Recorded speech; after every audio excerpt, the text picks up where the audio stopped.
We know that wildfire season and the monsoon are a dangerous combination for us here in Arizona. So when those two collide, we have a greater risk of flash flooding.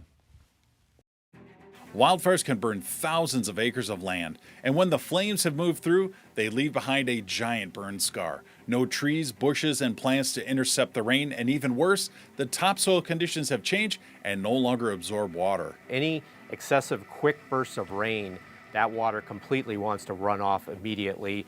The soil doesn't allow it to absorb in, and so that's where the increase in flash flood occurs. And making matters worse, it's more than just water rushing down into low-lying areas. Many times you have a lot of debris, ash, and material with that, and you get what you call debris flows. And that's where it gets concerning, because if you're in areas downstream, sometimes areas have never seen flooding before, but because of all that debris, it can tend to block up culverts and things like that, and now water's running in areas that normally don't see flooding.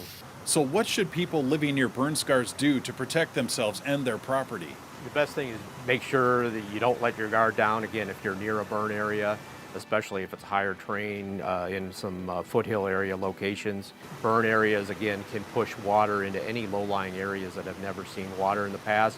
It can take several years for those burn scars to heal and conditions to return to normal. So those who live near burn scars from years past should remain vigilant. We analyze things year after year to figure out what that threshold is. And sometimes it can be 4 or 5 years before you're out of the woods of having potential impacts from flash flooding from burn areas. And regardless of where flooding is occurring, never drive through a flooded roadway.